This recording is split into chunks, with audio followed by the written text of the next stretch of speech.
आप सबको राज्यसभा लिए चलते हैं, जहां चीन पर रक्षा मंत्री अपना बयान दे रहे हैं। इकट्ठा कर लिया है। हमारे सशस्त्र सेनाओं द्वारा भी भारत की सुरक्षा की दृष्टि से एडिक्वेट तथा इफेक्टिव काउंटर डिप्लॉयमेंट भी किए गए हैं।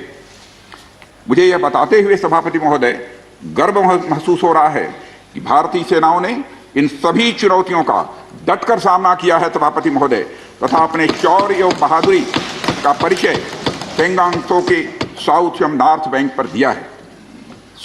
सामरिक दृष्टि से महत्वपूर्ण कई क्षेत्रों को चिन्हित कर हमारी सेनाएं कई पहाड़ियों के ऊपर तथा हमारे दृष्टिकोण से उपयुक्त अन्य क्षेत्रों पर भी मौजूद हैं।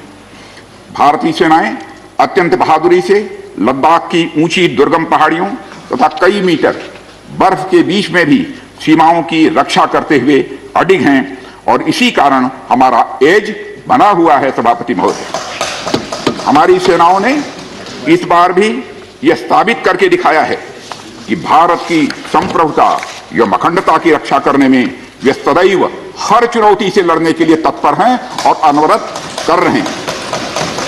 सभापति महोदय, पिछले वर्ष से मिलिट्री एंड डिप्लोमेटिक लेवल पर चीन के साथ हमारा संबंध बना रहा है।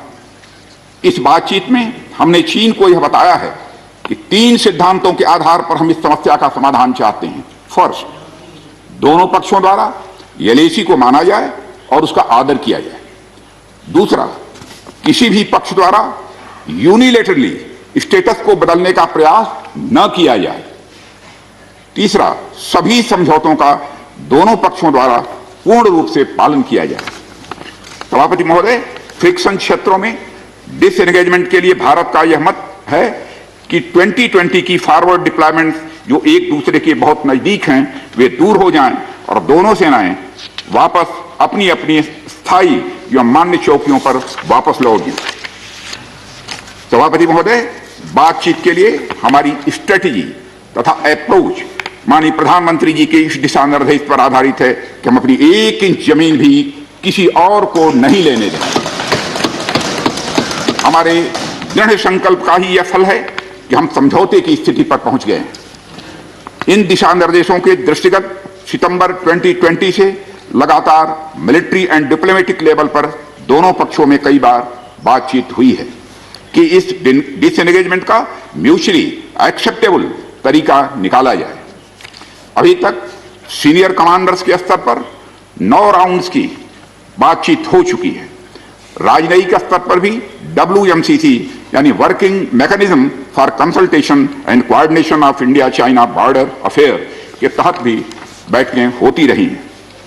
सभापति महोदय, मुझे सदन को यह बताते हुए खुशी हो रही है कि हमारे इस अप्रोच तथा सस्टेन्ड टॉक्स के फलस्वरूप चीन के साथ पेंगांग लेक के नॉर्थ एवं साउथ बैंक पर डिसएंगेजमेंट का समझौता हो गया है। और इस बात पर भी सभापति महोदय इस बात पर भी सहमत हो गई है कि पेंगांग लेक से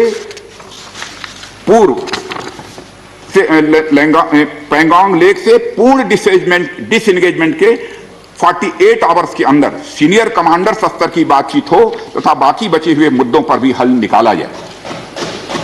सभापति महोदय, पेंगांग लेक एरिया में चीन के साथ डिसएंगेजमेंट का जो समझौता हुआ है उसके अनुसार दोनों पक्ष फॉरवर्ड डिप्लॉयमेंट को phased, coordinated and verified manner में हटाएंगे। चीन अपनी सेना की टुकड़ियों को नॉर्थ बैंक में फिंगर 8 के पूरब की दिशा की तरफ रखेगा और इसी तरह भारत भी अपनी सेना की टुकड़ियों को फिंगर 3 के पास अपने permanent base Dhan Singh Thapa post पर रखेगा। इसी तरह की कार्रवाई साउथ बैंक एरिया में भी दोनों पक्षों द्वारा की जाएगी। ये कदम आपसी समझौते के तहत बढ़ाए जाएंगे तथा जो भी निर्माण आदि दोनों पक्षों द्वारा अप्रैल 2020 से नॉर्थ एंड साउथ बैंक पर किया गया है उन्हें हटा दिया जाएगा और पुरानी स्थिति कायम कर दी जाएगी। सभापति महोदय, यह भी तय हुआ है कि दोनों पक्ष नॉर्थ बैंक पर अपनी सेना की गतिविधियां, जिसमें परंपरागत स्थानों की पेट्रोलिंग भी सम्मिलित है, को अस्थायी रूप से स्थगित रखेंगे। पेट्रोलिंग तभी शुरू की जाएगी जब सेना एवं राजनयिक स्तर पर यानी डिप्लोमेटिक लेवल पर आगे बातचीत करके समझौता बनेगा। इस समझौते पर कार्रवाई कल से नॉर्थ एंड साउथ बैंक पर प्रारंभ हो गई है। यह उम्मीद है इसके द्वारा पिछले साल के गतिरोध से पहले जैसी स्थिति बहाल हो जाएगी। तो एलएसी पर रक्षा मंत्री राजनाथ सिंह